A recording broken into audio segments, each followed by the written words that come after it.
Frédéric Maréchal, je suis adjudant-chef professionnel à Avallon. Je vous présente Julien. Je suis le sapeur Julien Lormeau. Donc, je suis au centre de secours de l'Issy-sur-Saint.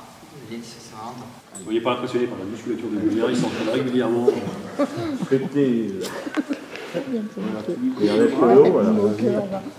Allez, hop. Ah, là, il s'est coupé. Voilà. Il se vide de son sang. Qui veut le secourir?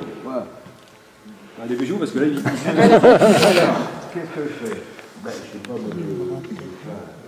Vas-y, montre à tout le monde. je prends un gros chiffon, tout ça, et hop, je tiens. Alors, est-ce que certains d'entre vous auraient fait la même chose? Bah oui. Ou est-ce qu'il y en a qui auraient fait différemment?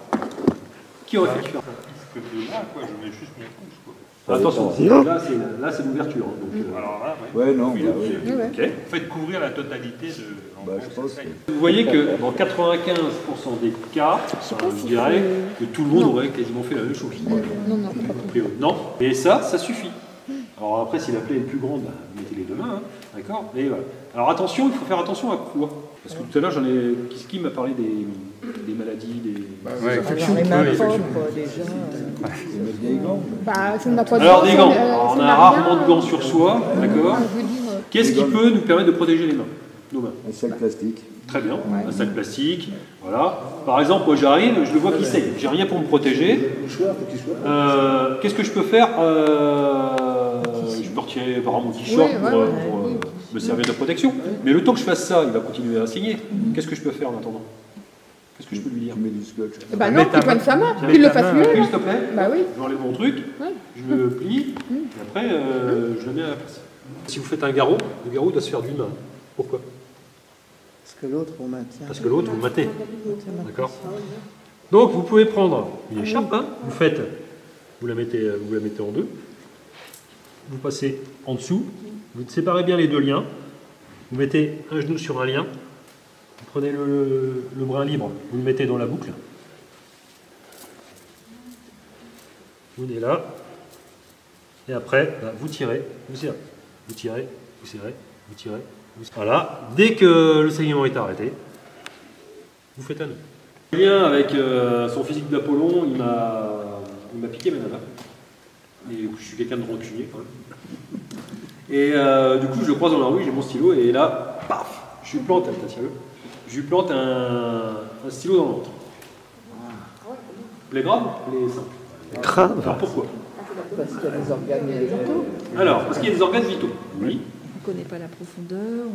Ouais. Alors, est-ce que vous savez déjà pourquoi? Est-ce que ça va être douloureux selon vous? Et pourquoi ça va être douloureux? Hormis le fait que voilà, c'est quelque chose qui a traversé le corps, c'est qu'est-ce qu'on a ici là comme muscle? Alors il y en a, ça se voit, d'autres ça se voit moins, mais on les a tous. Les abdos. Et une rupture des abdos fait hyper mal. Donc oui, plaie grave, d'accord? Selon vous, est-ce que je laisse debout? Le but du jeu pour moi, ça va être de relâcher les abdominaux. D'accord? Donc dans quelle position, selon vous, les abdos sont relâchés? Allongé. C'est le côté. Alors, vas-y, allonge-toi. Ou assis. Alors là, les abdos ne sont toujours pas relâchés. Assis. Sur le côté. Il faut relever les jambes. Bien. Le seul moyen de relâcher les abdos, c'est les jambes relevées. Alors le couteau. On laisse. Eh oui, on n'y touche pas. Pourquoi? C'est que vous ne ressortirez sûrement pas le couteau de la même manière dont il est rentré. C'est-à-dire que vous risquez d'aggraver la blessure. D'accord? Donc en fait, le couteau, vous le laissez en place. Ce qui peut être fait, c'est couvrir la victime. Parce qu'une victime qui sera au sol, et puis en plus affaiblie, aura toujours froid. Par contre, laissez le couteau apparent.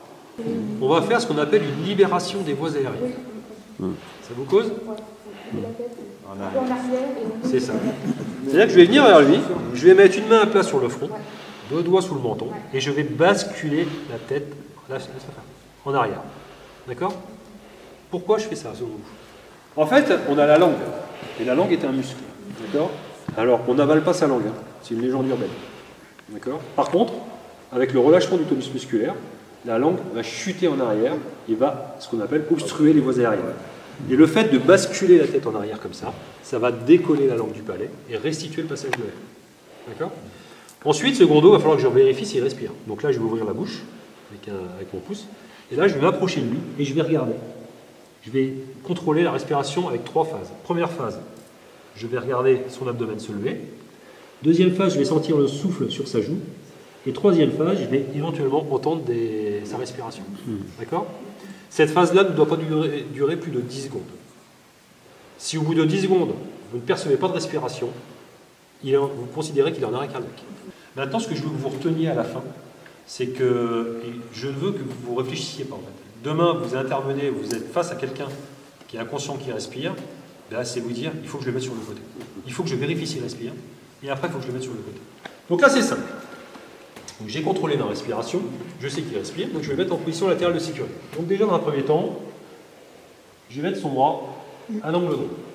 Donc là, le fait d'avoir le bras comme ça va me servir pour la position finale. Ensuite, s'il avait les jambes écartées, je les aurais resserrées, mais là, ce n'est pas le cas. Je vais venir prendre sa main, paume contre paume, et je vais mettre le dos de sa main sur son oreille. Et là, je maintiens. Parce que si je lâche, qu'est-ce qui se passe? Donc là, je maintiens. Cette position va me servir à maintenir la tête lors du retournement. C'est-à-dire que je ne sais pas pourquoi il est au sol. Peut-être qu'il est tombé, peut-être qu'il y a un problème au niveau du dos. Donc en fait, je vais limiter les mouvements de sa tête pour préserver ce qu'on appelle son rachis cervical. Ensuite, je vais venir saisir la jambe extérieure et je vais... Laisse-le faire. Je vais relever... Tu sais, les gens inconscients, ils se laissent faire. Je vais relever la jambe. Cette position-là va me servir de levier. Je vais me retirer, je vais me reculer au niveau du coude, à peu près. Voilà. Et là, en un seul mouvement, je vais poser le genou au sol. Une fois qu'il est comme ça, la main qui est sur le genou vient se mettre sur le coude et je viens retirer délicatement ma main qui est sous la sienne. Pourquoi je mets ma main sur le coude? C'est pour éviter d'enlever sa main. D'accord?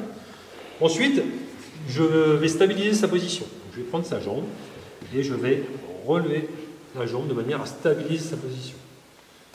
Ensuite, il y a un élément qui est déterminant, c'est de savoir s'il respire encore. Ça, c'est important. Donc avec un doigt, j'ouvre la bouche et je viens vers lui pour contrôler la respiration. C'est important. Une inconscience, c'est dû à un dysfonctionnement du cerveau. D'accord? Et le cerveau, il commande tout. C'est-à-dire que le fait de l'avoir mis en PS, peut-être que sa respiration va s'arrêter. Donc c'est important de vérifier la respiration. Une fois qu'il est en PS, vous devrez vérifier, alors vous devrez rappeler les secours forcément, et vous devrez vérifier la respiration toutes les minutes jusqu'à ce que les secours arrivent. Et vous allez faire exactement ce que je vous dis. Mettez-vous sur l'extérieur. Dans un premier temps, vous allez approcher votre victime, vous allez vous mettre à genoux ou accroupi comme vous pouvez à côté d'elle. Et vous allez mettre votre main dans la sienne et vous allez lui demander serrez-moi la main, ouvrez les yeux.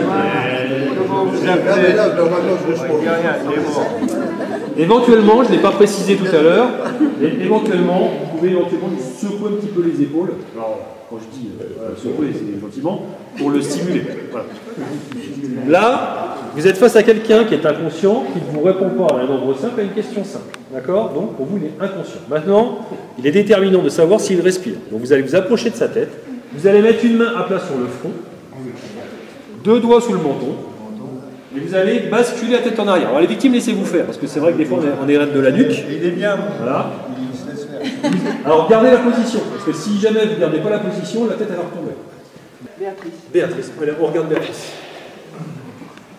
Elle n'a pas la pression, tout le monde la regarde. Ouvrez les yeux, répondez-moi.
Bravo.